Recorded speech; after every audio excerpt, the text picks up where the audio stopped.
Baiklah hadirin sekalian, acara berikut adalah orasi kemanusiaan untuk Palestina kepada Bapak Tuan Guru Haji Abdullah Ghazi LC. Disilakan.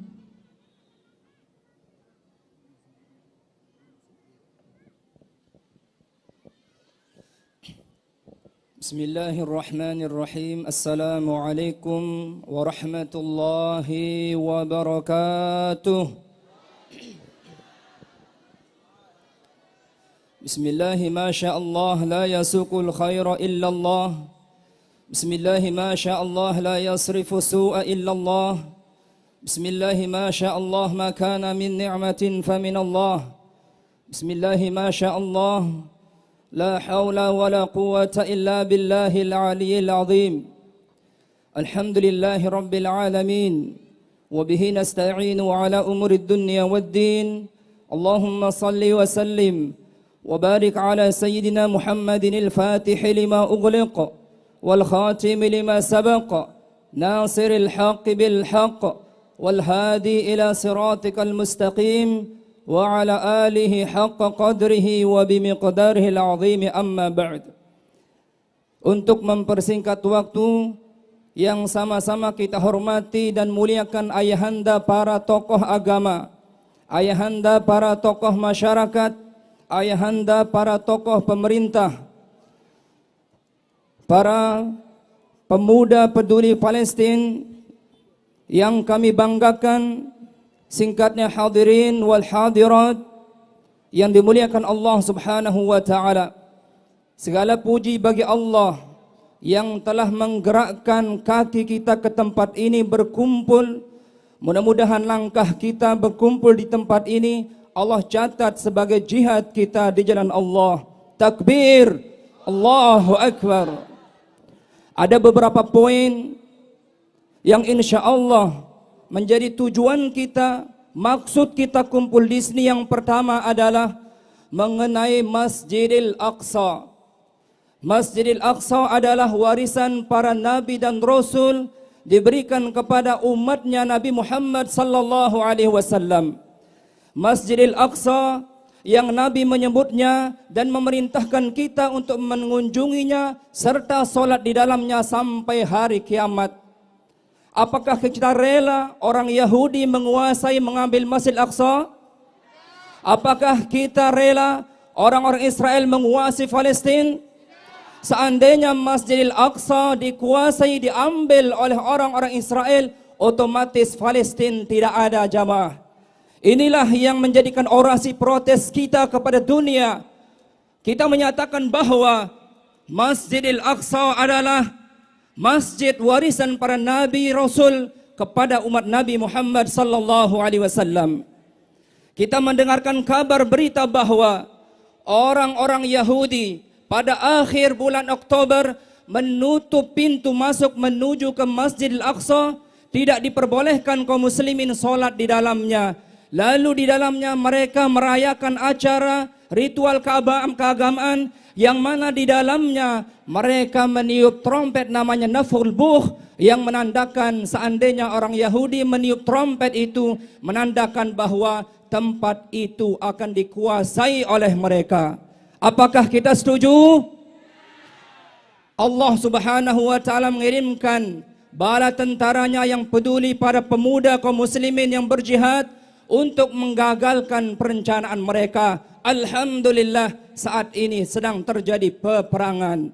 Oleh sebab itu, mari kita membantu mereka. Apabila kita tidak sampai ke tempat itu untuk menyelamatkan Masjidil Aqsa, kita di sini dengan doa. Doa adalah senjatanya orang-orang yang beriman. Allahumma ansur ikhwanana fil Palestin. Allahumma ihfaz ikhwanana fil Palestin. Allahumma ij'alhum minal muqawwimin ya hayyu ya qayyum la ilaha illa anta. Insyaallah jamaah Allah akan memberikan kemenangan kepada kaum muslimin yang ada di Palestina. Takbir, Allahu Akbar, Allahu Akbar, Allahu Akbar. Masjidil Aqsa bukan hanya milik orang Palestina. Wajar jikalau kaum muslimin yang berada di dunia untuk menyatakan Masjidil Aqsa adalah milik umat Islam. Mari kita berusaha untuk mengunjungi masjid tersebut agar kita menampakkan Masjidil Aqsa adalah milik kaum muslimin.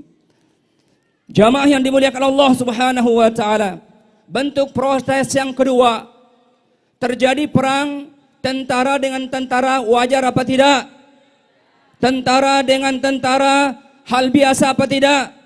Tapi orang Israel dengan bentuk perencanaan sengaja menghancurkan rumah-rumah penduduk, menghancurkan rumah-rumah sakit, menghancurkan tempat-tempat ibadah. Yang tercatat 13.000 sipil meninggal dunia, anak-anak, kaum muslimin dari orang tua, muslim yang perempuan, laki-laki, dan bahkan yang luar dari kaum muslimin, semua meninggal, lebih dari 13.000. Inilah protes semua penduduk semua negara yang ada di dunia kepada Palestina, kepada Israel. Kemudian lebih dari 32.000 masyarakat di sana mengalami luka-luka. Tidak memiliki obat yang sangat banyak, sangat terbatas jamaah. Bagaimana kita merasakan keadaan mereka pada saat itu? Mereka sudah tidak memiliki orang tua. Mereka ada yang ditinggalkan oleh istri dan suami pasangannya. Semua orang dicintai, semua tewas dalam bombardir yang dilancarkan oleh orang-orang Israel. Jahat apa tidak? Jahat apa tidak? Oleh sebab itu Nabi kita Nabi Muhammad sallallahu alaihi wasallam sebagai bentuk kepedulian kita, al-muslimu akhul muslimi. Seorang muslim adalah saudara muslim yang lainnya. La yadhlimuhu wa la yuslimuhu. Jangan ada yang menzolimi dan mereka, dan jangan ada yang membiarkan orang menyakitinya. Barang siapa yang memudahkan segala urusan saudaranya, maka Allah akan memudahkan urusan saudara, maka Allah akan memudahkan urusan kita. Barang siapa peduli dan memberikan apa yang dibutuhkan, kita berikan kebutuhannya, maka Allah akan membalas segala kebaikan kita. Setuju kita bantu mereka? Sanggup kita bantu mereka? Kita mungkin tidak bisa untuk berjihad di tempat itu, tapi jihad kita di sini adalah bi amwalina, dengan harta yang kita miliki, bi duaina, dengan doa yang kita miliki. Insyaallah Allah Maha tahu tanpa dikasih tahu. Allah Maha tahu tanpa dikasih tahu. Niat kita dari sekarang, niat ikhlas menolong saudara kita yang ada di Palestina. Ini adalah masalah persaudaraan, tidak memandang ini keturunan siapa, ini anak siapa. Yang penting yang mempersaudarakan kita adalah Allah Subhanahu wa taala. Al-mu'innamal mu'minuna ikhwah. Sesungguhnya orang-orang beriman adalah semua bersaudara. Semua saudara kita yang ada di dunia ini tidak boleh ada yang tertindas, tidak boleh ada yang disakiti. Satu yang sakit, maka kita juga akan mengalami sakit. Saudara-saudara kita mengalami luka di Palestina, kita juga mengalami duka di sini. Oleh sebab itu jamaah yang dimuliakan Allah Subhanahu wa taala, mudah-mudahan pertemuan kita inilah mendatangkan keberkahan dan manfaat, yaitu dengan bentuk kepedulian kita bukan hanya kepada saudara-saudara kita yang muslim di Palestina. Ini karena kemanusiaan juga. Siapapun di Palestina, baik apa itu rasnya, agamanya, kaum muslimin adalah rahmatan lil alamin. Mari kita buktikan bahwa kita sebagai seorang muslim yang siap membantu kepada siapa yang membutuhkan bantuan, yang siap menegak keadilan kepada siapa yang dizalimi. Takbir, Allahu akbar, Allahu akbar, Allahu akbar. Demikianlah, mudah-mudahan dengan protes kita ini Allah Subhanahu wa taala menolong agama kita. Mudah-mudahan dengan protes kita ini dunia membuka matanya untuk benar-benar menegakkan keadilan. Mudah-mudahan dengan pertemuan kita ini adalah pertemuan langkah kita dicatat menjadi jihad kita fi sabilillah.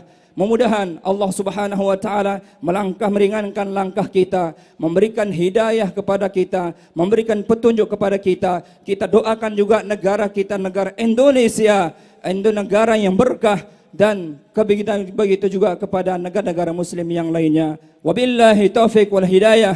Thumma assalamu alaikum warahmatullahi wabarakatuh.